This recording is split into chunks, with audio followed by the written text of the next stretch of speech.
Call us if she dies.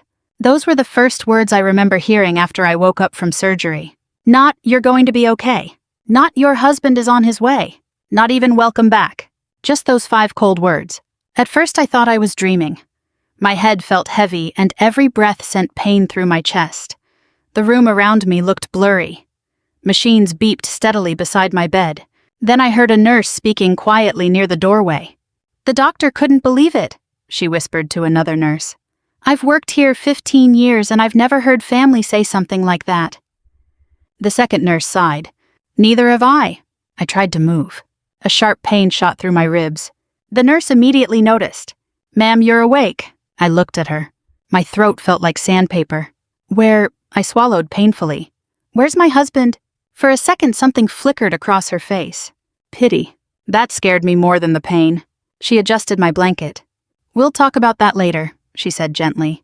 That was when I knew something was wrong. Very wrong. My name is Rachel Turner. I'm 33 years old, a staff sergeant in the United States Army. At least I was before a rainy highway outside Nashville nearly killed me. The accident happened 3 days before Thanksgiving. I had just left Fort Campbell after finally getting approved for a few days of leave. The weather forecast had warned about heavy rain, but I was determined to get home. Home. Funny how that word would mean something completely different by the end of this story. The last thing I remembered before the crash was windshield wipers fighting a losing battle against sheets of rain. Then headlights. A truck sliding sideways. Metal screaming. And darkness. The surgeon later explained that I suffered multiple broken ribs, internal bleeding, and a collapsed lung. Emergency surgery had saved my life, barely. I spent 2 more days in the hospital recovering. And during those 2 days, one person never showed up. My husband, Ethan. At first I made excuses for him. Maybe he was driving. Maybe he couldn't get information. Maybe there was a misunderstanding. By the second day, those excuses started falling apart. By the third day, even I couldn't believe them anymore. One afternoon, I finally asked my doctor directly. Has my husband called? The doctor hesitated. That hesitation told me everything. He spoke with the hospital, he admitted. My stomach tightened. And the doctor looked uncomfortable. Ethan's parents handled most of the communication. I already knew where this was going. My in-laws and I had never been close. But even then, I wasn't prepared for what came next. The doctor folded his arms. When your condition was critical, we contacted the emergency numbers listed in your records. I nodded. And his jaw tightened. Your mother-in-law told us... He paused. I could tell he hated repeating it. What did she say? He looked me directly in the eye. She told us to call again if you died. The room became completely silent. I stared at him, waiting for him to say it was a joke, waiting for him to tell me I misunderstood. But he didn't. Because it was true. I looked away before he could see the tears gathering in my eyes. My mother had passed away years earlier. My father wasn't in my life. The truth was simple. The only family I thought I had left had already decided I wasn't worth showing up for. The hardest part wasn't anger. It was embarrassment. I had spent years defending those people, making excuses for them, trying to earn their approval. And here I was, broken, alone, and apparently disposable. The next morning, the hospital finally discharged me. Walking felt like someone was stabbing me with a knife every few steps. A volunteer pushed me toward the front entrance in a wheelchair. I expected an empty parking lot, maybe a taxi, maybe an Uber. Instead, a woman from hospital administration approached me carrying a small package wrapped in brown paper and tied with a navy blue ribbon. She looked to be in her late 50s. Kind eyes, soft voice. Sergeant Turner. Yes, she handed me the package carefully. This was left for you. I frowned. What is it? I don't know. She smiled slightly. A man brought it yesterday. A man. She nodded. He wore a black jacket. My confusion deepened. I don't know anyone here. He asked about your condition. The woman hesitated. Then she added something that made my heart skip. He also paid your entire hospital bill. I blinked. What? She nodded again. Every penny. I stared at the package. Surely there had to be some mistake. The woman reached into her pocket and handed me a folded note. He wanted you to have this. My fingers trembled as I opened it. Only one sentence was written inside. Don't open the box until you get home. No name. No explanation. Nothing else. I looked up. Who was he? The woman shook her head. He wouldn't say. Then she smiled gently. But before he left, he said something. What? She glanced toward the parking lot. as if remembering. He said you've spent your life showing up for other people. My chest tightened. And the woman looked back at me. He said it was finally someone else's turn to show up for you. I couldn't speak. For a moment, all I could do was stare at the package resting in my lap. A husband who never came. In-laws who only cared whether I died. And somewhere out there, a stranger who paid a bill worth tens of thousands of dollars and left behind a mysterious box. As the volunteer helped me into a taxi, I held that package tightly against my chest. I had no idea whether it contained answers, or another heartbreak waiting to happen. But for the first time since waking up in that hospital bed, I knew one thing. The story wasn't over. Not even close. The taxi ride home took a little over an hour. Every bump in the road sent pain through my ribs, but honestly, the physical pain was easier to handle than the thoughts running through my head. The box sat beside me on the seat, unopened, silent, mysterious. Several times I almost untied the ribbon. Several times I stopped myself. The note had been simple. Don't open the box until you get home. Whoever had written it had paid my hospital bill. The least I could do was respect that request. Outside the window, late November Tennessee rolled by in shades of gray and brown. Bare trees stood against cloudy skies. Farmhouses dotted the countryside. Normally, Thanksgiving week made me feel warm inside. This year it felt different, lonelier. By the time we pulled into my driveway, dusk had settled over the neighborhood. The house looked exactly the same, but something about it felt unfamiliar, like I was returning to a place I no longer belonged. The taxi driver helped carry my overnight bag to the porch. "You got somebody inside to help you?" he asked. I hesitated. Eventually, he gave me a sympathetic smile. "I hope so." So did I. The front door was unlocked. When I stepped inside, the silence hit me immediately. No television. No music. No footsteps. No husband. Just silence. I slowly lowered myself onto the couch and looked around. Ethan had been home recently. There were coffee cups in the sink, mail on the counter, a jacket hanging by the door. But he wasn't here now. I pulled out my phone. Still no missed calls. Still no messages. 3 days in the hospital. 3 days after emergency surgery. And not one call from my husband. I wish I could tell you that was completely out of character. The truth is it wasn't. Not anymore. Things hadn't always been that way. When Ethan and I first met, he was kind, funny, and supportive.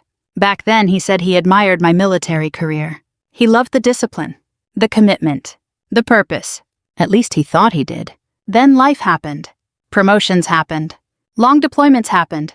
And little by little something changed. Especially after I made staff sergeant. I remember the night I got the news. I had worked years for that promotion. Years. When I told Ethan, he smiled. But the smile never reached his eyes. Later that evening, his mother called.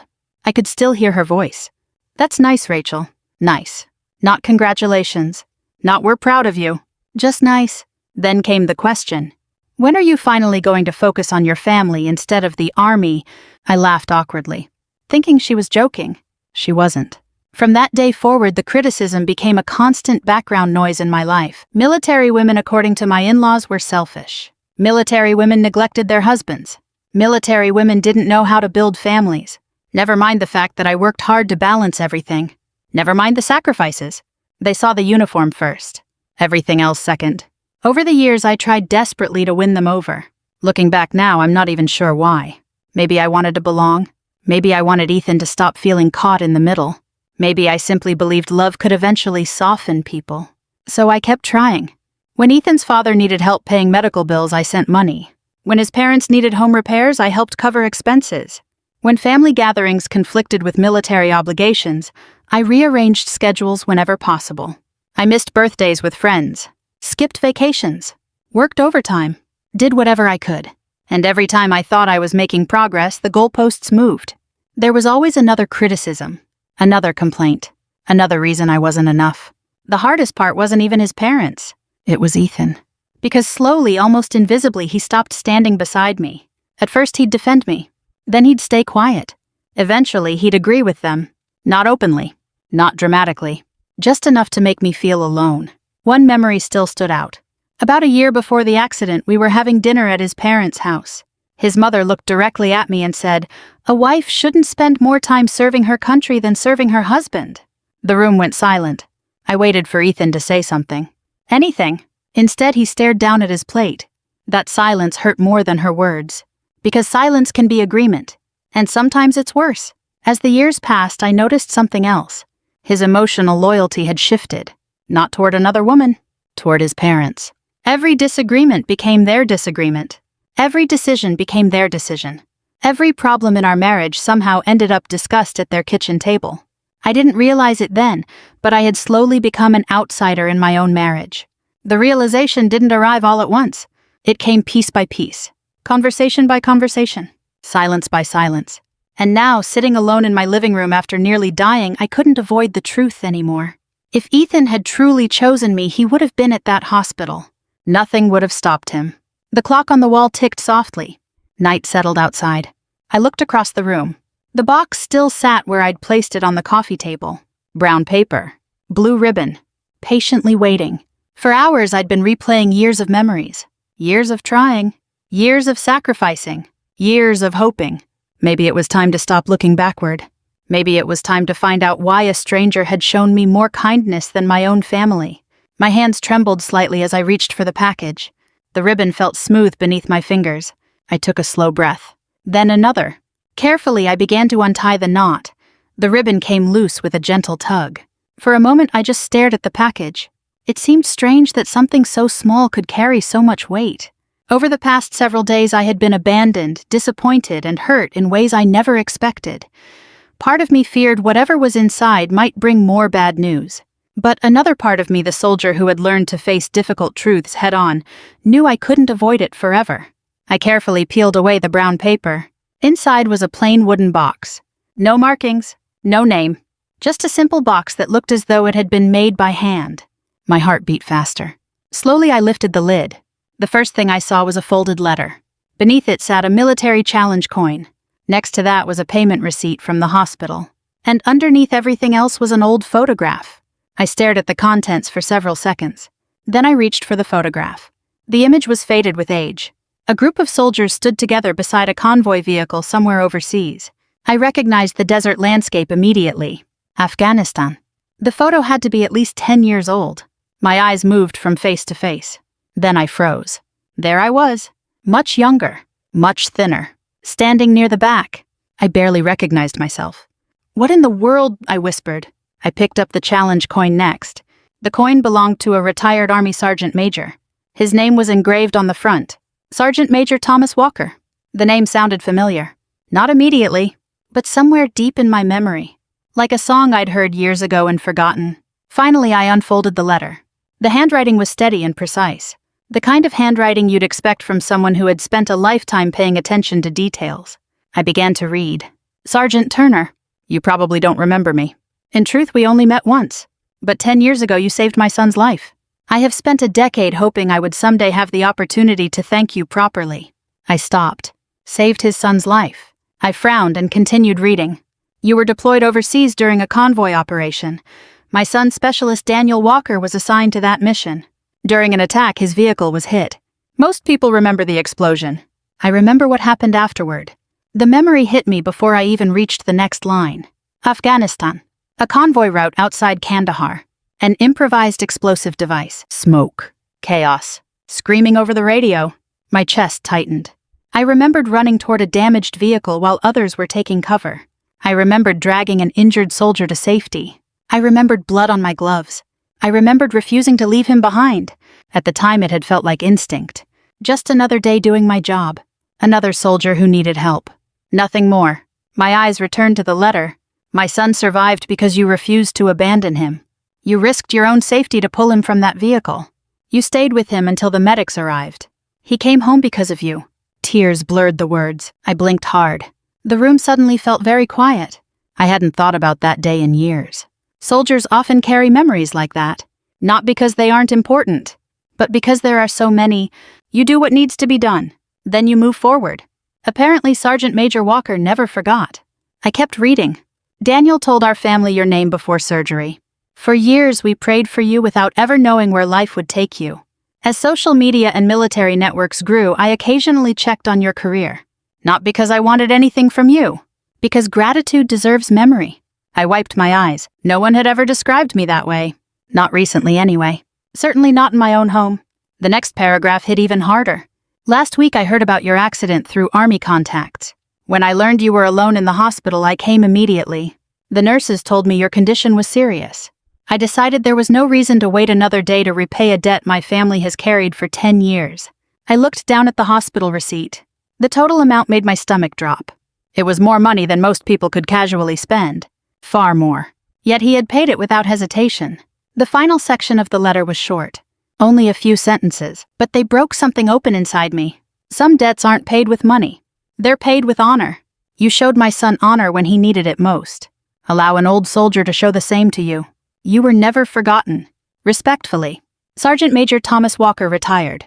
The letter slipped slightly in my hands. I couldn't stop crying. Not because of the money, not because of the hospital bill, because for the first time in years, someone had seen me. Not as a paycheck, not as a disappointment, not as a wife who wasn't doing enough, not as a daughter-in-law who couldn't meet impossible expectations. Just me, a soldier, a person, someone whose actions mattered. I sat there for a long time, the photograph resting in my lap, the challenge coin in my hand, the letter beside me. Outside, darkness settled over the neighborhood. Inside, something I hadn't felt in years slowly returned. Dignity, worth, peace. Then the front door opened. I looked up immediately. My heart stopped. A familiar pair of footsteps entered the house. The footsteps of a man who hadn't visited me in the hospital. The footsteps of a husband who had disappeared when I needed him most. Ethan stepped into the living room. His eyes landed on the open box, then on the tears still running down my face. For several long seconds, neither of us spoke. Finally, he broke the silence. "Rachel," he said quietly, "I think we need to talk." For a few seconds, I simply stared at Ethan. 3 days. 3 days in a hospital bed wondering whether I mattered to him. 3 days of pain, confusion, and silence. And now he stood in our living room acting as though a conversation could somehow fix everything. He looked exhausted. His clothes were wrinkled. Dark circles hung beneath his eyes. But I had spent too many years making excuses for him. This time I waited. If he had something to say, he could say it first. Ethan glanced at the open letter on the coffee table, then at the challenge coin in my hand. Finally, he lowered himself into a chair across from me. "I heard you came home today." I almost laughed. Not because it was funny, because it was unbelievable. "You heard?" I asked quietly. His face tightened. "I know how that sounds. Do you?" The room fell silent again. For years I had avoided confrontation. Years of smoothing things over. Years of keeping the peace. Suddenly I didn't have the energy anymore. "I almost died, Ethan." My voice remained calm. That seemed to hurt him more than anger would have. "I know." "No." I shook my head. "You don't." His eyes dropped. I continued. "I woke up from emergency surgery and learned my husband wasn't there." He swallowed hard. "I know. I learned your parents told the doctor to call them if I died." His jaw tightened. "I know." The words came out barely above a whisper. I leaned back carefully against the couch. The movement sent pain through my ribs. But I kept talking. "Then explain it to me." For a moment I thought he might try to deny everything. Instead, he rubbed both hands over his face. The gesture made him look older than his 36 years. When he finally spoke, his voice sounded defeated. "My parents convinced me not to come." The answer was so simple it almost made me angry. I stared at him. "That's your explanation. It sounds terrible." "It is terrible." He nodded. "I know." I waited. Eventually more words came. "They said the doctors were handling everything." I said nothing. "They said there was nothing I could do." Still nothing. "They said if you survived, you'd come home anyway." The room became very quiet. There it was. The truth. Not dramatic. Not complicated. Not even particularly clever. Just selfish. Comfortable selfishness. His parents had made a calculation, and Ethan had gone along with it. If she survives, she'll come back anyway. As though I were luggage. As though I were a package delayed in transit. As though nearly dying wasn't enough reason to show up. I looked away for a moment. The hurt felt strangely different now. Less sharp. More final. Like a door quietly closing. "What happened to you?" I asked softly. He looked confused. "What do you mean?" "The man I married would have driven through a hurricane to get to that hospital." His eyes filled with regret. "I know." "No." I shook my head. "You keep saying that." His shoulders slumped. "But I don't think you do." Before he could respond, headlights appeared through the front window. A vehicle pulled into the driveway. Ethan immediately recognized it. His expression changed. My stomach sank. A moment later, there was a knock at the door. I already knew who it was. His parents. Of course. Ethan stood. "Rachel, it's your house too," I said. "Open the door." A minute later, his mother and father entered the living room. Linda and George Harris. People I had spent nearly a decade trying to please. People who hadn't visited me once. Linda immediately launched into nervous conversation. "Rachel, we heard you're home." I noticed she didn't say she was glad. Just that she had heard. George stood awkwardly near the doorway. Neither of them looked particularly guilty. Worried, yes. Embarrassed, definitely. But sorry, not yet. Linda sat down across from me. "We wanted to check on you." The statement hung in the air. Finally, I asked the obvious question. 3 days later. Her eyes shifted. I saw it immediately. The discomfort. The calculation. The carefully chosen words. Then she said something revealing. "We didn't realize people knew." I frowned. "What people?" She hesitated. George answered instead. "Our church." Everything suddenly made sense. The hospital. The missing visits. The whispers. The judgment. Someone had talked. Someone had mentioned the accident. And now church friends were asking questions. Questions that didn't have good answers. Questions like, why didn't her family visit? Why was she alone? Why did a stranger pay her bills? Linda cleared her throat. We were worried about how things might look. There it was. Not concern for me. Concern for appearances. I glanced at Ethan. His face had gone pale. For the first time, I think he truly heard what they were saying. Not grief. Not regret. Image management. Nothing more. Without speaking, I picked up Sergeant Major Walker's letter. I unfolded it carefully. Then I began reading aloud. The room listened in silence. I read every word. The convoy. The rescue. The gratitude. The hospital bill. The sentence about honor. When I reached the end, no one spoke. The silence felt heavier than any argument. Linda looked down. George stared at the floor. Ethan's eyes were fixed on the letter. For several long moments, the only sound was the ticking clock in the kitchen. Finally, Ethan spoke. His voice cracked slightly. "That man drove across the state for you?" I nodded. He did. "And I couldn't drive to the hospital." I said nothing, because there was nothing left to add. The comparison spoke for itself. One man barely knew me. The other had promised to love me. Only one of them showed up. Ethan lowered his head into his hands. For the first time since walking through that door, I saw genuine shame. Not embarrassment, not defensiveness. Shame. And by then it was far too late. Because as I sat there holding that letter, I realized something important. The decision I needed to make was no longer about forgiveness. It was about respect. Respect for myself. And for the first time in years, I knew exactly what that decision would be. The next morning, I filed for divorce. Not out of anger, not out of revenge, and certainly not because I wanted Ethan to suffer. The truth was much simpler. I finally understood that a marriage cannot survive when only one person is protecting it. For years, I had carried the weight of ours. I had compromised, defended, sacrificed, waited, hoped. And somewhere along the way, I forgot that love is supposed to travel in both directions. By the time I signed the paperwork, I felt surprisingly calm. Sad, yes. Heartbroken in some ways. But calm. Like someone setting down a heavy burden after carrying it far too long. Ethan didn't fight me. That may have been the saddest part. I think he knew. Deep down, he knew the marriage had ended long before the accident. The crash had simply exposed what was already there. A few weeks later, I moved into a smaller house closer to base. Physical recovery came slowly. Broken ribs take time. So does a wounded heart. Some days were better than others. Some mornings I woke up feeling hopeful. Other mornings I sat quietly with a cup of coffee and wondered how my life had changed so completely. But healing has a strange way of arriving when you least expect it. One small step at a time. One conversation at a time. One act of kindness at a time. A month after Christmas, I received a phone call. The number was unfamiliar. When I answered, a warm voice said, "Sergeant Turner." I smiled immediately. "Sergeant Major Walker." His laugh filled the line. "The one and only." That conversation lasted nearly 2 hours. By the end of it, I felt like I had known him my entire life. He told stories about his Army years. I told stories about mine. We talked about service, family, loss, gratitude. And before hanging up, he said something that stayed with me. Sometimes life removes the wrong people so the right ones have room to enter. At the time, I wasn't sure whether I believed him. A year later, I knew he was right.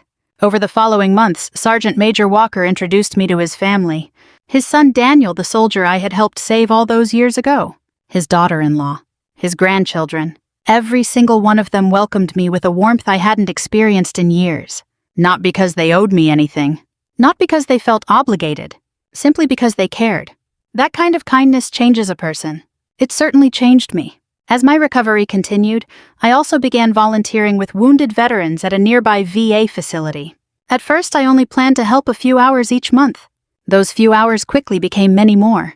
I listened to stories, shared meals, helped new veterans navigate difficult transitions. Sometimes people assume healing comes from receiving support.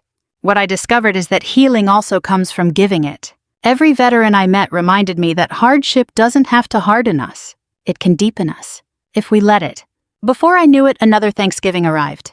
A full year had passed since the accident. A full year since the hospital. A full year since the mysterious box. That morning, I stood in the kitchen of a community center helping prepare food for veterans and military families. The room buzzed with conversation. Laughter echoed off the walls. Children ran between tables. Someone was arguing about football. Someone else was sneaking extra pie. It felt wonderfully ordinary, wonderfully alive. As I carried a tray of food toward one of the tables, I noticed a familiar figure standing near the entrance. For a moment, I thought I was imagining it. Then I realized I wasn't. Ethan. He looked different. Older. Quieter. More thoughtful. When our eyes met, he offered a small smile. I walked over. Neither of us spoke for a few seconds. Then he finally said, "Happy Thanksgiving." "Happy Thanksgiving." He nodded toward the room. "This is nice." "It is." Another pause. Then he took a deep breath. "I didn't come here to ask for anything." I believed him. "I know." His eyes lowered briefly. When everything happened, I kept thinking about that letter. I knew exactly which letter he meant. "The one from Sergeant Major Walker." He nodded. "I spent a year trying to understand how a stranger could show you more loyalty than I did. The honesty surprised me. I think I finally figured it out." I waited. His voice grew softer. "Love isn't what you feel when life is easy." He glanced at me. "It's what you do when life gets hard." For the first time since our divorce, I saw complete sincerity in his eyes. No excuses. No blaming his parents. No defending himself. Just truth. "I'm sorry, Rachel." The words were simple, but they were real. I smiled gently. "Thank you." He looked relieved. Not forgiven completely, but heard. Sometimes that's enough. After a few more minutes, he wished me well and left. I watched him walk away without sadness, without anger, without regret, just acceptance. Later that evening, as veterans' families and friends gathered around long tables filled with food and laughter, I found myself thinking about everything that had happened. The accident, the hospital, the box, the letter, the people who left, the people who stayed. And I realized something. That accident didn't show me who loved me. It showed me who already had. Family isn't the people who share your name. It's the people who show up when your world falls apart. The people who sit beside your hospital bed. The people who answer the phone. The people who carry your burdens when you can't carry them yourself. The people who choose you. If this story touched your heart, I hope you'll take a moment to think about the people who have shown up for you during your hardest days. And if someone comes to mind, maybe today is a good day to tell them how much they matter. Feel free to share your own story in the comments, and if you'd like to hear more heartfelt journeys like this one, I'd be honored if you subscribed and joined us again.